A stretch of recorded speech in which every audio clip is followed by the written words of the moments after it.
नमस्कार। Welcome to stock infuse. दोस्तों, इस वीडियो में हम लोग हिमाद्री केमिकल्स के ऊपर डिटेल में डिस्कशन करने वाले हैं। आज के दिन देखें तो स्टॉक में 3% से भी ज़्यादा की तेजी देखने को मिल रही है। ऐसे में हमारी इन्वेस्टमेंट की क्या स्ट्रेटेजी हो सकती है? क्या इस कंपनी में हमें इन्वेस्टमेंट करना चाहिए? देखिए दोस्तों, बहुत सारे लोगों का सवाल होता है हिमाद्री स्पेशलिटी केमिकल्स कंपनी कैसी है। तो उसी को हम लोग डिटेल में समझने का प्रयास करेंगे।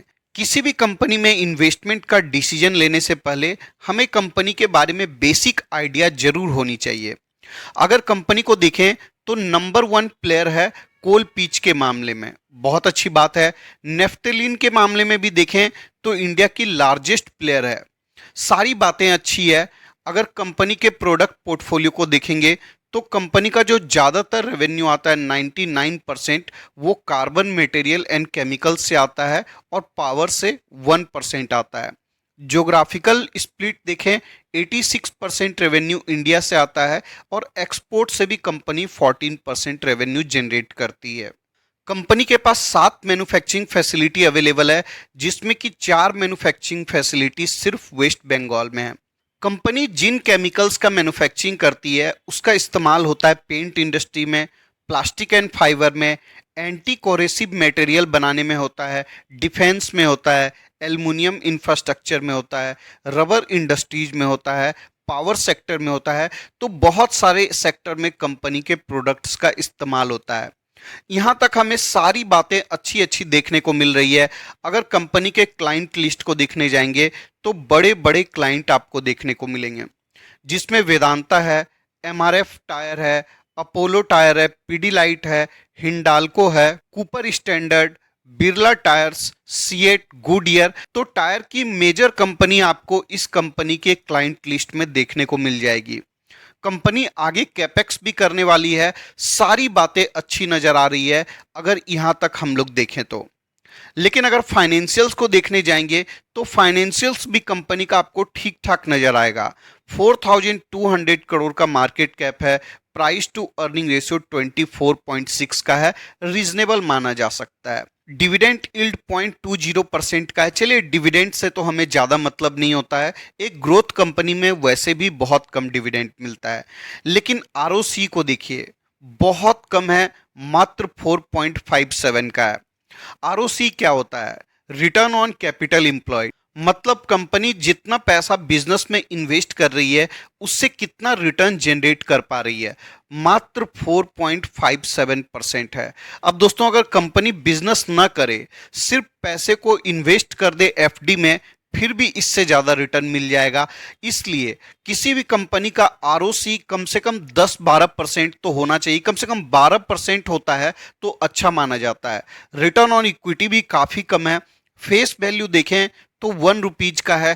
पैग रेशियो के हिसाब से कंपनी बहुत ही महंगी है। कंपनी के ऊपर डेट को देखें, 1300 करोड़ का डेट है, उससे ज़्यादा कंपनी के पास कैश रिजर्व है। तो ओवरऑल कंपनी डेट फ्री मानी जाएगी। अब दोस्तों, बात को समझने का कोशिश करिएगा। जो नए लोग मार्केट में आते हैं वो सिर्फ फंडामेंटल्स को देखते हैं, प्राइस टू अर्निंग रेशियो को देखते हैं और इन सब को देखकर इन्वेस्टमेंट करने का प्रयास करते हैं। देखते हैं कि कंपनी का कैश रिजर्व भी अच्छा है डेट के कंपैरिजन में, तो सारी बातें अच्छी नजर आती है। लेकिन किसी भी कंपनी में इन्वेस्टमेंट करने से पहले सिर्फ फंडामेंटल्स काफ़ी नहीं होता है। हमेशा आपको कंपनी का सेल्स एंड प्रॉफिट ग्रोथ देखना चाहिए। 9% का कंपनी का सेल्स ग्रोथ है लास्ट 10 ईयर में, बहुत ही कम है। 5 ईयर में 16% है, ठीक ठाक है। 3 ईयर में मात्र 5% का है। और ट्रेलिंग 12 मंथ में देखकर कोई भी फायदा नहीं होता है, एक साल से हम कभी भी डिसाइड नहीं करते हैं। अब प्रॉफिट का ग्रोथ देखिए, लास्ट 10 ईयर में मात्र 3% का है, लास्ट 5 ईयर में माइनस में है, लास्ट 3 ईयर में भी माइनस में है और ट्रेलिंग 12 मंथ का 144% का है। लेकिन दोस्तों, अगर आप एक साल किसी कंपनी के परफॉर्मेंस को देखकर इन्वेस्टमेंट करेंगे तो हमेशा धोखा खाएंगे। आपको कम से कम 5 साल का परफॉर्मेंस देखना चाहिए। अब रिटर्न को देखिए, लास्ट 10 ईयर में 23% के CAGR से रिटर्न प्रोवाइड किया है कंपनी ने। लास्ट 5 ईयर में माइनस में रिटर्न है। लास्ट 3 ईयर में मात्र 26% का रिटर्न है। अब लास्ट 3 ईयर में क्यों ज़्यादा रिटर्न है? क्योंकि बॉटम से ऊपर उठा है। कोविड के समय सारा स्टॉक क्रैश कर गया था और क्रैश के बॉटम से ऊपर जब आती है तो रिटर्न अच्छा नजर आता है। शेयर होल्डिंग पैटर्न को देखेंगे तो यहां भी आपको कुछ खास देखने को नहीं मिलेगा। 45.61% स्टेक प्रमोटर के पास है। इस कंपनी में पब्लिक ही प्रमोटर बन चुकी है। पब्लिक का होल्डिंग देखिए, 51.54% का होल्डिंग पब्लिक के पास है। और दोस्तों, जिस कंपनी में प्रमोटर की होल्डिंग कम होती है और उस कंपनी में अगर FII भी इन्वेस्टमेंट नहीं कर रही है, DII भी इन्वेस्टमेंट नहीं कर रही है और पब्लिक ही प्रमोटर बन चुकी है, तो आपको सावधान हो जाना चाहिए। देखिए दोस्तों, अगर 6 मंथ के रिटर्न को देखेंगे माइनस में है। 1 ईयर का रिटर्न देखेंगे 31% का रिटर्न है। अब बहुत सारे लोग यहीं पर ट्रैप हो जाते हैं। ऐसे मार्केट सिचुएशन में जब बड़ी बड़ी कंपनी का रिटर्न एक साल में माइनस में दिख रहा है, इस कंपनी का रिटर्न पॉजिटिव में दिखता है और नए इन्वेस्टर यहीं पर ट्रैप हो जाते हैं। और बहुत जगह मिस इन्फॉर्मेशन भी होता है। अगर लास्ट 5 ईयर का रिटर्न देखेंगे तो किसी ने 5 साल पहले भी कंपनी में पैसा लगाया होता तो आज भी उनको माइनस में ही रिटर्न मिल रहा होता। अगर मैक्स के रिटर्न को देखेंगे, मात्र 227% का रिटर्न है। टाइम पीरियड देखिए, 2007 से ये रिटर्न है, तो बहुत ही कम रिटर्न है। लास्ट 15-16 ईयर में भी कंपनी ने मात्र रिटर्न बना कर दिया है 227% का।